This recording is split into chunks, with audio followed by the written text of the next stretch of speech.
When we were talking about this, the themes and for this conference, they said, well, you know, you got a lot of stories in your books about people who have to, you know, what do you do when the leadership is gone? Or the leaders are absent, or the leaders die? Then how does the community reconstitute itself? And then the other side of this was we were also going to talk about improvisation as one of the responses that people have to do when they're suddenly thrown in positions that they're not prepared for, or they hadn't thought they were prepared for. And they have to sort of get the courage to rely on their own internal resources rather than their mastery of a program or a discipline or an ideology or something. And usually when this happens, their most creative work emerges, or the unexpected emerges. And you find that you have a subversive within the orthodoxy, or you have an orthodox within the subversives. And the order and the change turn out not to be as antithetical as people maybe once thought. So I thought through the books of a couple of just a couple of stories that illustrate this. But before I get what I think is a good story, I was listening to NPR a little while ago when I was thinking about this problem, and they had an article, or they had a little feature about this book on the Spanish Civil War, and it was women's accounts of their experience in the Spanish Civil War. And I thought, wow, this fits right in with Chautauqua. I don't know how, but it's a perfect story just to put on the table, and we can come back to it after I give you my little riff. It turns out that this woman was in a cadre of revolutionaries on this mountain fighting Franco's soldiers, and they were getting strafed by these airplanes. And they lost their leader. And the leader had the map as to how to get down from the mountain. And so they gathered together and they said, well, okay, now we got to, you know, we can't stay up here because, you know, the light's going to change, you know, we're going to be sitting ducks. We got to get down the mountain, but we don't have the map. So what do we do? So one of the guys said, I know the way down. Follow me. And I said, okay. An hour and a half later, they're back where they were. He made a complete circle around the mountain. He'd not taken them anywhere. So they're sitting there going, God, you know, it's all over. You know, he goes, well, no, I think I know the way. No, you had your chance. You know, we're not going to listen to you anymore, would you? And then somebody found a map in their pocket. And they said, you know, I didn't know I had this. I have this map. And they took out the map and they go, okay, well, where are we? You know, well, we're here. And they used the map and they made it all the way down the mountain. And they survived and they made it through, and they weren't strafed by the airplanes. And then the woman is looking, and the guy who found the map is looking at the map. And she says, well, what's wrong? And he says, it's not the mountain.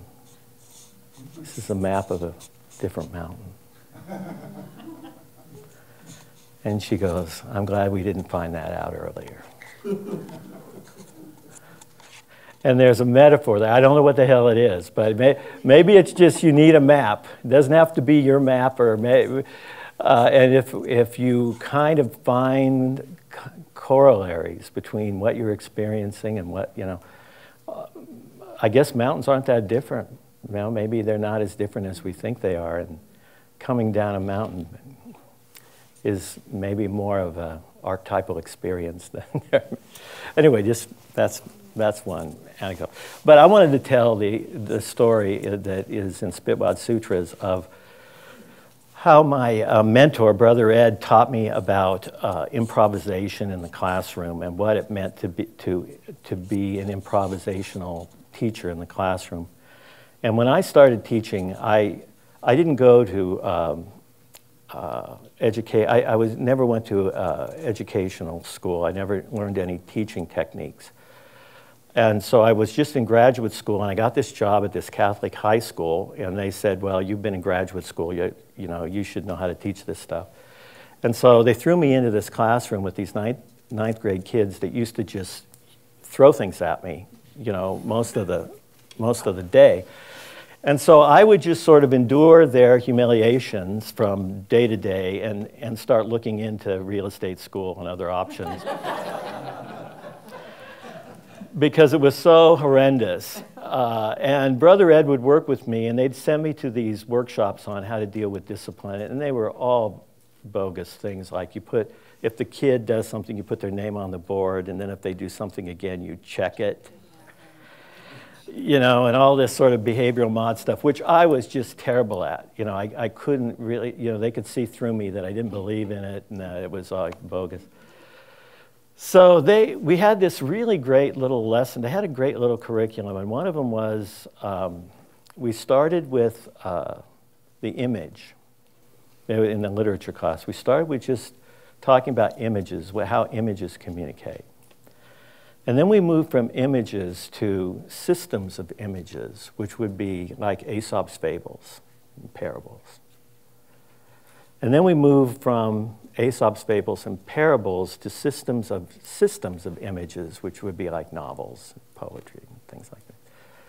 And it had this beautiful little progression. Well, logically, you would think that would be easy to teach or to sell, but it was not really working for me. And I understood it very well, and so there was one class period in particular where it was in the afternoon, and they were all tired, and they were looking at me like, you know, whatever you want to do.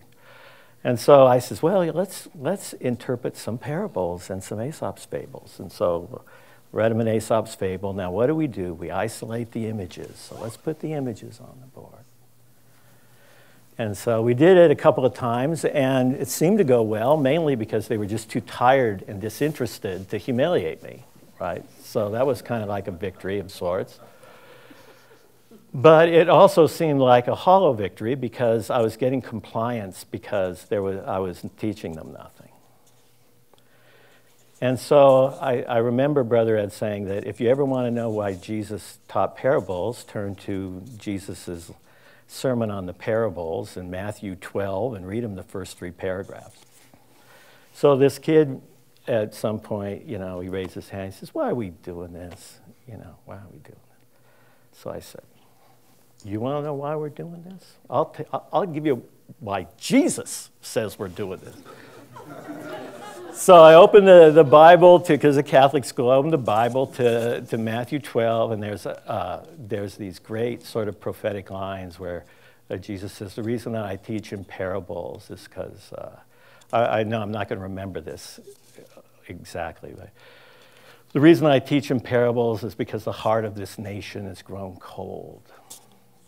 And I want to speak so that the humble hear me, and the wealthy and the powerful go away confused.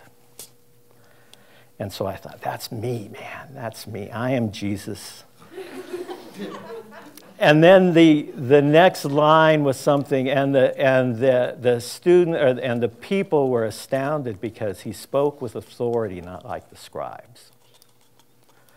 I said, remind you anybody?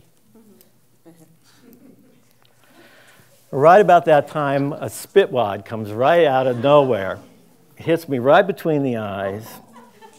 The bell rings and they're out of the room. The kid had timed it perfectly.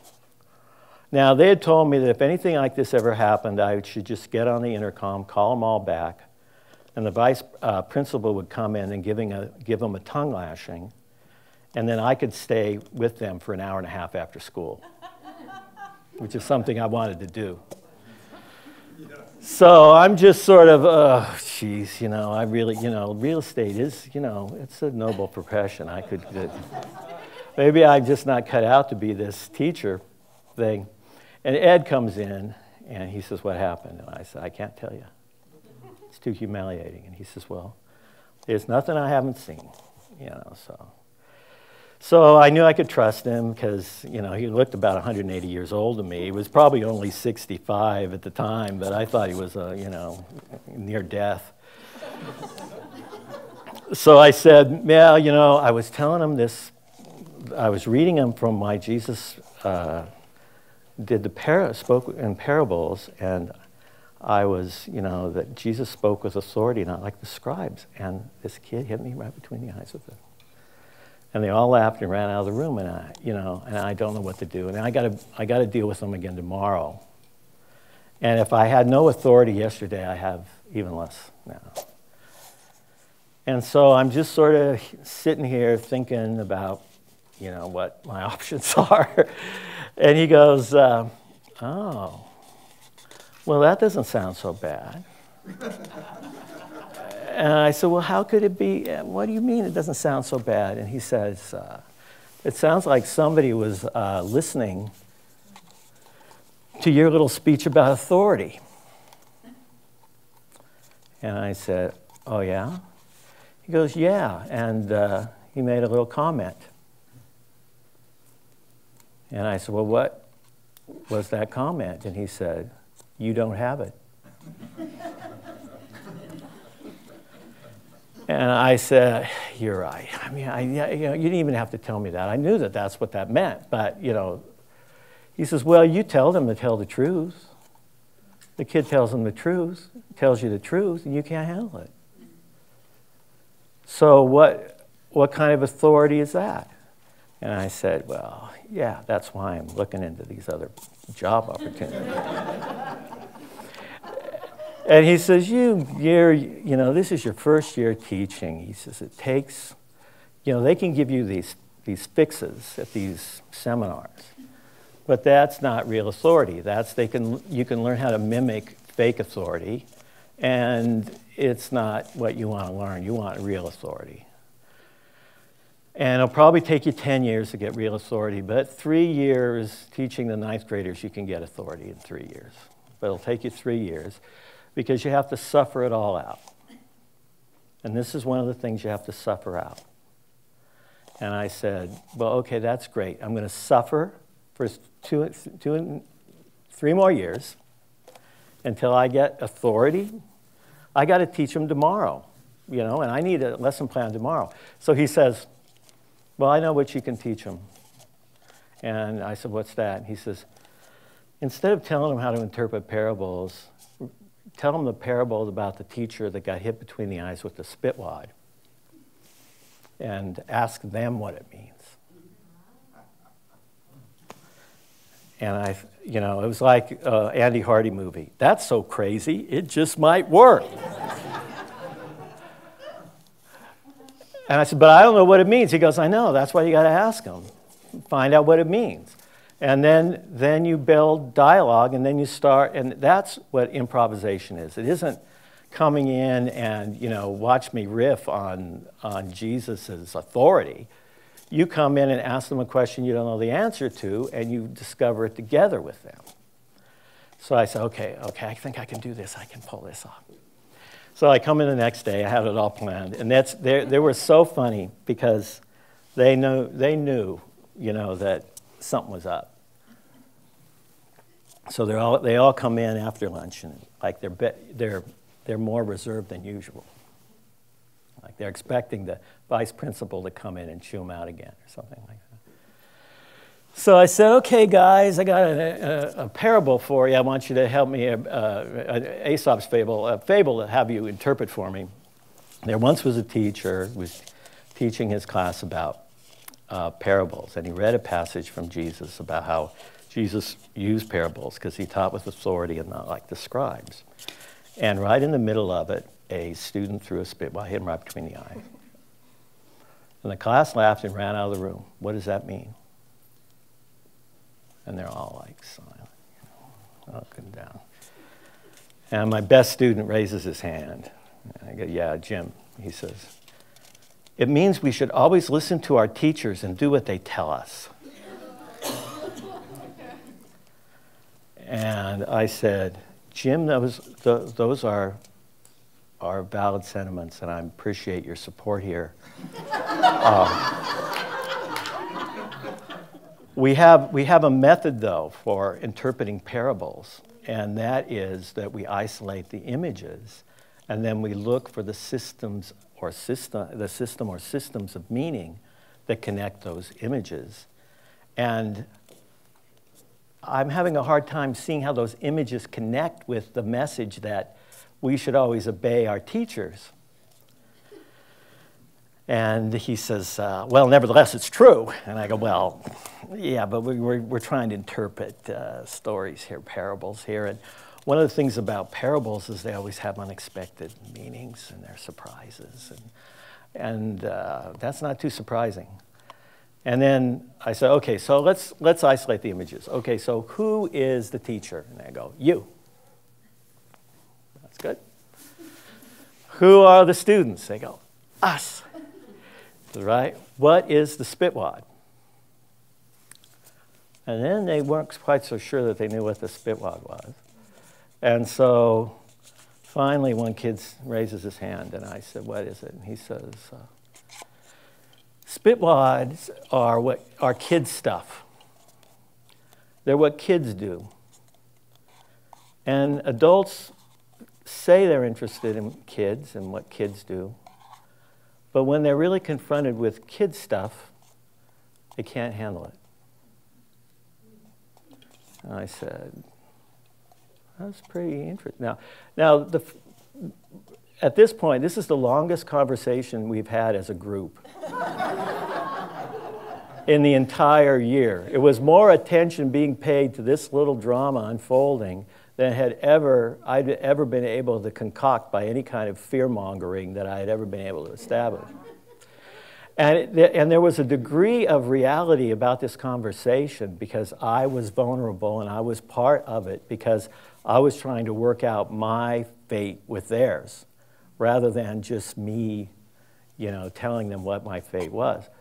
Another kid raises his hand and he says, no, I think that the spitwad is truth. And I go, well, that's pretty advanced. Well, how so? And he says, well, teacher thought he had the truth in his head, but the truth was in front of him in his class. And when the truth hit him, he didn't know what to do. And I said, God, I'll take that to my therapist. That's pretty good. And then this other kid says, no. The spitwad is against truth. The teacher was speaking truth, and the students didn't want to hear it. So they took out the voice of the prophet. And I go, man, that's really great. And then one of the kids says, well, which is it? Did the students have truth or did the teacher have truth? And I said, in a moment of improvisational genius, what if they're both true? And then there's like little moments of, and then Marlo dropped Robin's book bag out the window. And a fight broke out in the back of the room. And so we had to break them up, and then we had to talk about, civil behavior and all that stuff. But but I had turned a corner because I had seen the promised land. And I knew it didn't have anything to do with me mastering this little system of images connect the system. I mean, that was useful and it helped get the discussion going. But really it was the willingness to enter into unknown territory with these kids. And that created authentic dialogue, and it created authority that was not mine. It sort of was the authority that came out of what we did together. And I never really understood that it was also teaching them about their own authority. Now, I'll give you one more story, and then we can, because I know you're all thinking of your own stories, because this is not unique to me or my experience. We had this other project for the year. It was a great little project. It was called The Dig. It was an archaeological project. And the students broke up into little groups, and they created a imaginary civilization. And they had to answer, like, I guess our textbook had like the 6 markers of advanced civilizations, you know, great architecture, religious mythology, you know, food distribution systems, a civic authority, you know, these things. So they had to come up with an imaginary civilization that had a story about it, a history, and then they made little artifacts of each of these aspects of their civilization, and they buried them in these little sawdust crates. And then the other team would dig up their artifacts that they made and then try to interpret the civilization that they had discovered. And then at the end of this project, we had this mock academic conference where each anthropologist for the 7 aspects of the civilization would present their findings based on their analysis of the artifacts. And then the people from the actual civilization would get to tell them how close they were. And so it became a kind of very interesting, they took it as a kind of competition. So there was this one group that was kind of subversive, and the other group was kind of orthodox, but anyway. And they wanted their religion to be worshiping women's breasts. Right. These are 14, 15-year-old boys, right? And there was one kid in the group who was saying, "We can't do this, we can't, Mr. Inchausti, they're doing it wrong." And I said, "Why is that?" He says, "They want to worship women's breasts. I mean, this is a Catholic school, Jesus, Joseph, and Mary, don't you remember?"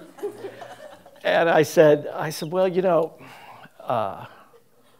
when you look at the Venus of Willendorf and ancient civilizations, you know, there's a lot of naked women. There's a lot of breasts.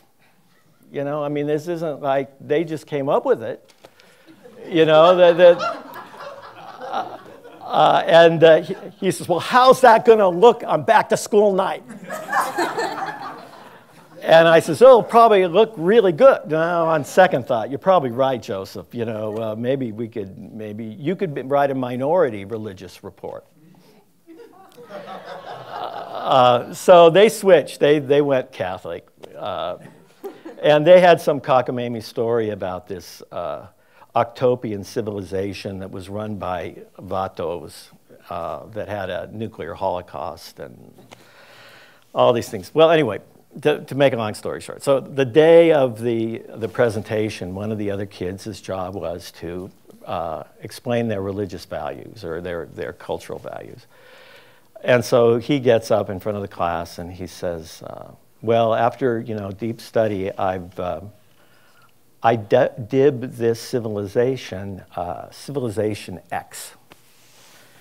And we find a lot of dolphins in the iconography of this civilization. It looks like there's a temple, has a dolphin in it. There's a book, looks like some sort of Bible or myth in a language we don't understand, but there's a dolphin in it. So my best guess is that these were a seafaring people, and they must have admired dolphins, and they must have liked the way dolphins lived, and they must have been very free and progressive people. And I think that this civilization I like to call not Civilization X, but Dolphinia. And that's what I think their values were. And so then it was the other kid's turn. You're way off. You're way off, Jonathan. We don't worship dolphins. We eat dolphins. That place you thought was a temple, that was a cannery. And we eat and we destroy dolphins, and we like to eat, and we have dolphin sandwiches, and we're Catholics, and we're into disco, and we're not interested in dolphins, and we don't even like to get in the ocean except to eat dolphins. So you're wrong. And so Jonathan is sort of says, you know, he's listening to all of this, and he says, I'd like to make an amendment to my analysis. And the other kid says, it's not going to count, you can't change it now. He says, no, I just, in light of your revelation, I think I got a new idea. Now, this was the kid improvising now, right? Not me improvising, but watching this kid improvise on this assignment. So he was a little taken aback that he had a vision of a more beautiful civilization than had actually existed. But he wasn't going to let that go to the crude inhabitants of Octopia who worshipped, who were Catholics who ate dolphins and octopus. Right? So he got up there and he said, yeah, I'd like to change my findings.